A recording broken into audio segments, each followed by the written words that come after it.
Now that we've built our singleton database class, we're going to move on to being able to query, fetch results and things like that.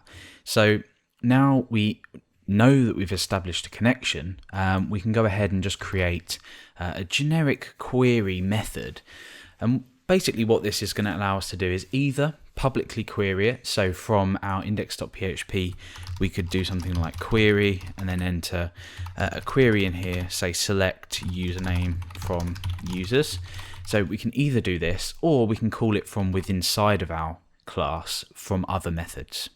So to define our method, we're just going to say public function query, and this is going to take two arguments.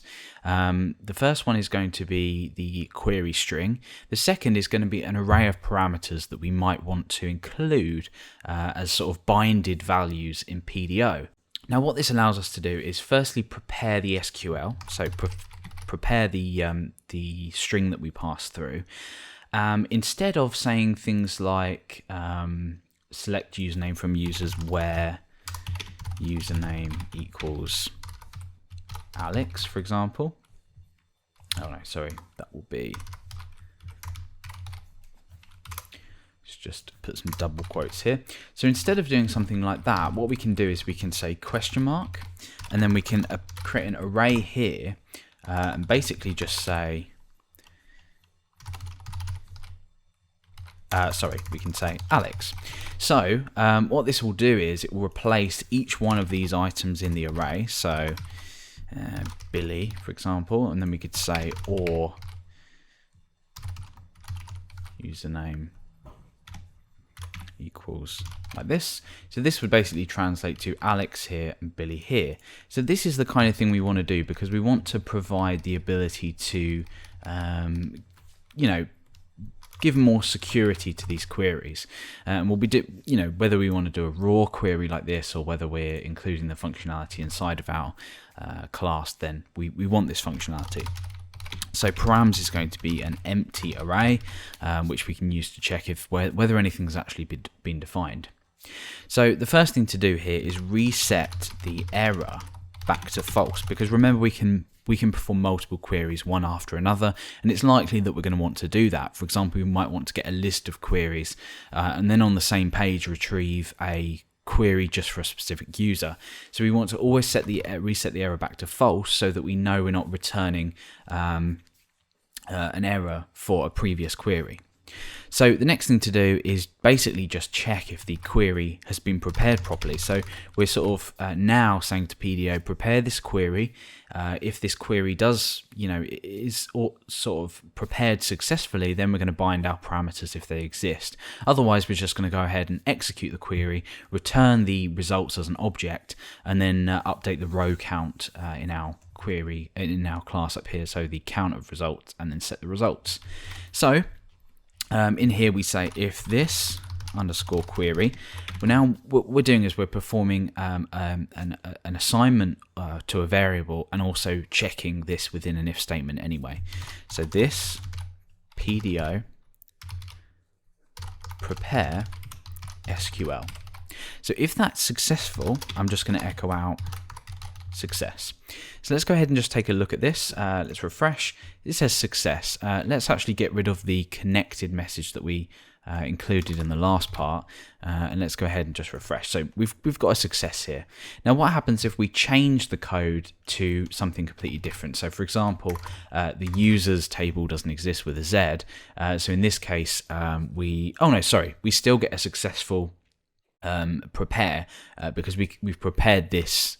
We basically prepared this successfully. I think if we were to add something like just A in here, this probably won't prepare successfully. Oh, in fact, it will. Never mind. So when we come to executing, we'll perform a similar check as well. So we'll check if this is actually executed properly, and in that case, it wouldn't have because it's not a successful query.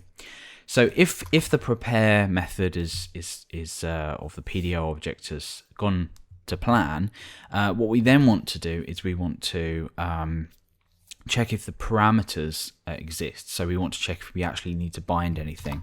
So let's create an if statement here and say if count params, just checking if anything has been added to this array. We then want to list through them, so for each params as param. Now what do we want to do? Well, we want to say this query, remember we've stored the query, and we want to bind the value of the position to this value. Now this here is a position, and this is the parameter we want to bind. Now how do we determine the position that we're currently in? Well, we can either use an index here, or we can just set a counter. So just for the sake of simplicity and making this look a little bit easier, I'm just going to set x to 1 up here, and then I'm going to increment x for each loop, and this is then going to represent x. So the first loop, this will be 1. So we say we want to bind the value at 1. So for example, so this is at value 1. We want to bind the value at 1 to the parameter that we've defined. And in that case, that would be Alex. If we had a second one, we could do something like Billy. So we're assigning the value Alex to the first question mark, basically. So now that we've done that, we want to go ahead and execute the query anyway, regardless of whether there's a count of parameters or not, because if there aren't any parameters, we still want to execute the query. So we're going to say if this query execute. So remember, we've stored the query and then we're executing it. If that's the case, then we have a success or not. So this is the actual success of whether the query's been successfully executed rather than prepared. So in this case, it is a success. If we was to then go ahead and change this, like I showed in the last example, to users with a Z, the success message doesn't appear because the users table with a Z obviously doesn't exist. So now that we've done that, we've basically built the functionality to query a database securely by binding parameters and removing the possibility for SQL injections. This is functionality native to PDO. We've just abstracted it to make it a bit easier for us to work with.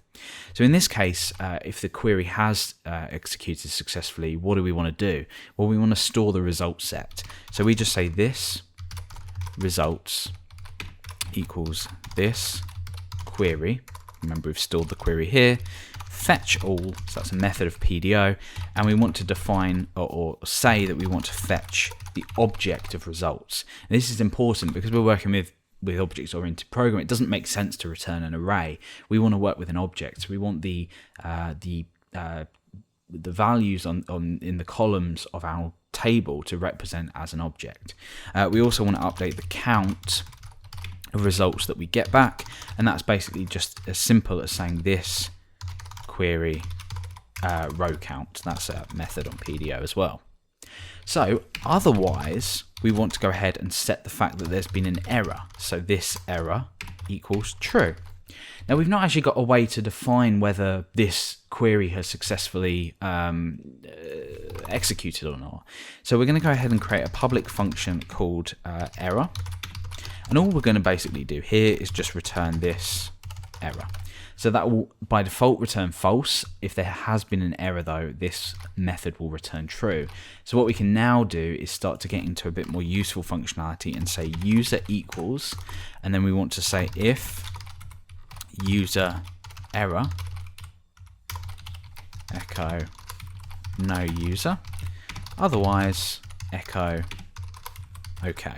Okay, so let's go ahead and test this out. We should then get an okay. Let's just take a look here. Of course. So we've chained on this error method, but we haven't actually returned the object within the query method to allow the chaining to happen. So we want to say return this. Now basically all that's going to do is return the current object we're working with, and therefore allow us to chain on this error method here. So when we refresh now, it says okay. If we were to go and modify the query as we have done before to say users with a Z, we then get the no user error. So we now basically have the ability to query, check whether there's an error or not, and well, that's it really. That's brilliant what we need.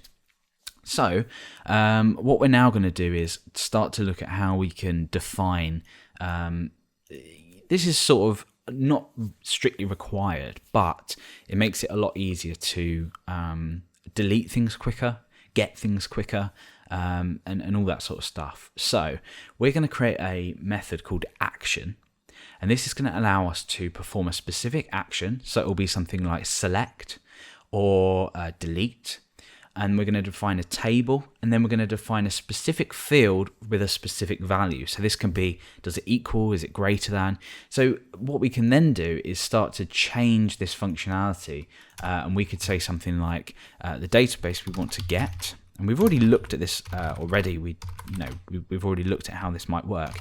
So we want to get from the users table where username is equal to Alex. So we want to define functionality like this, and the reason being is that you can clearly see it makes it a lot easier than performing a raw query on the database, passing in the values that you want to bind. So this just abstracts things even more, so we don't even have to bother writing queries, and this speeds up workflow massively. It just allows you to, define define what you want quicker, basically. So let's go ahead and start writing this function. We're going to call it action because it's an action that we're performing on a database. And what we want to define is the action, the table, and the array, which is basically going to be the where clause in the query. Now, what we're also going to do is we're going to set a public function get, and we're also going to set a public function delete. So we're going to basically build in the ability to get and delete data. We'll look at updating data a bit later. That will be a slightly different. So in terms of getting, we want to get from a table, and we want to say where we want to do things, or how we want to get things in based on field names. And the same for delete as well. We want to delete from a table where something equals something. So if we want to delete the user Alex, we would say, instead of get, we'd say delete from users where username is equal to Alex. So for the action then, we want to check if the count of where that's passed in is equal to 3. Because we need a field, an operator, so like equals, greater than, and we need a value as well. So field, operator, value. So here we want to say operators equals, and we're going to define a list of operators that we're going to allow, because we don't want just things willy-nilly being passed in. So we're going to say equals, greater than, less than, greater than or equal to, less than or equal to, and yeah, that's it. So this can obviously be extended, and you can update this for your own use, but for now we're going to do that. Now we want to set 3 variables.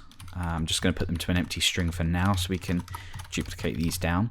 So we're going to have a field, an operator, and a value.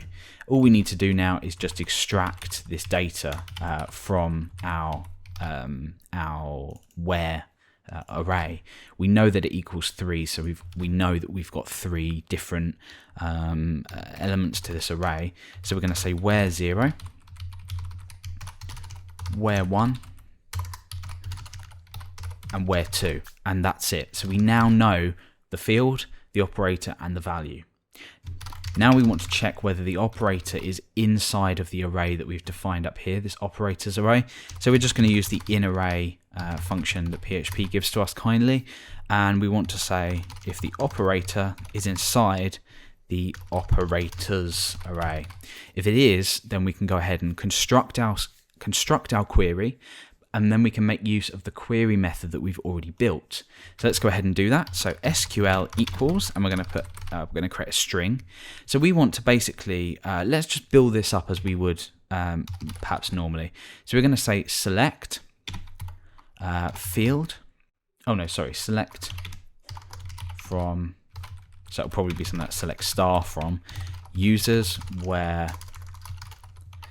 username equals Alex. Now, of course, we're not going to keep this in here.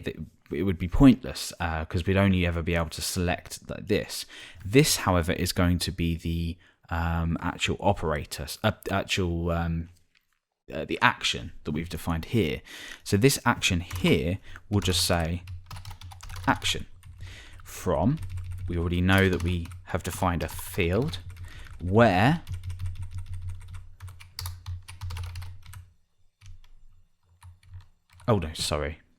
from table where field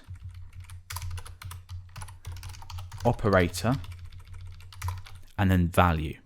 Well, in this case, we're going to put a question mark. And the reason we're going to put a question mark is because when we do our query, we can just bind that value on.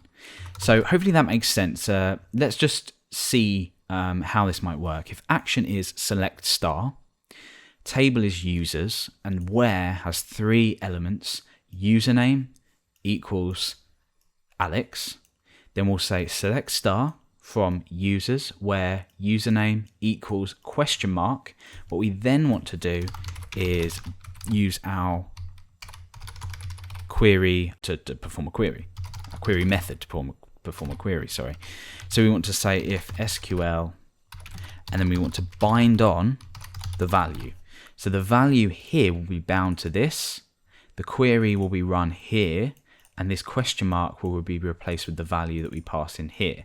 So we're basically making use of everything in tangent. So everything is sort of, you know, separate, but we can use it in harmony together. So what we're going to do is we're going to say, instead of messing around, we're going to say if not this query error. So we're going to say if there's not an error, return this. Now, otherwise, outside of everything, we just want to return false, like that. That's all we need to do. So once the query has successfully run, we want to return the current object we're in, because later on we're going to create a method that allows us to return the result set. So in this case, we're not returning any results or anything like that. All we're doing is just saying no user or okay, for example. So now that what we want to do is we'll go ahead and build our get and delete methods. Now these are extremely easy because all these are going to do is make use of this action here. In actual fact, this could probably be private because there's no real need to use this outside of our database. If you want to, that's fine. So for get, what do we need to do? Well, if you're a little confused, this might clear things up for you. We're using the get here as an example, and we're passing in a table, and we're passing in an array of things that we want to search or get for in a certain pattern. So where the username equals Alex. In this case, all we're going to do is return. Now we're returning because this returns this. Therefore, when we return this action, now we need to define the action. In this case, it's going to be select star. We always want to just grab every field that we require because we're going to assume here that we just want everything from that user's table just to basically save time. And so we don't have to specifically define which fields we want. Some people will say, oh, you shouldn't select everything if you don't need it. But in this case, it's just going to make it a lot easier because we won't have to constantly define what we need to return. So in that case, we're going to say select star. We want to select it from the table that we've defined here. So we're going to select star from users, which will be this. And then we want to just pass in this array. So what's going to happen, let's just run through this in sort of order in case it's got a little bit confusing. We're using the get method and saying we want to get from users where username equals Alex. We call the get method. We say table and where, so we say select star table where. We're calling action, so this will pass select star to here, this will pass table to here, and this where array to here. And then inside of here, we can start to use that data as we've already explained. So essentially, this is just really a shortcut to making this a little bit easier to use rather than saying action each time. So in that case, we're just, in fact, let's set this to public anyway. We might want to use it outside. So we're saying public function get. Now, you'll probably already guess the same, it'll be the same for delete, but we're just here saying delete, and that's it. So now when we run get here, let's go ahead and have a look. Refresh. Okay. So we now know that we have a set of results from this get method because that's called action, which is called query, which has then set the results up here to whatever the result set is. So if we were to go ahead and change this to Billy, there is no user called Billy in the table at the moment, so this is going to return, oh, it's returned okay. Let's just have a look here. Okay, of course. This basically means that our query has been a success. It doesn't mean that we actually have this set of results back. So once we start to use our count method, we'll be able to check if this has actually returned anything or not.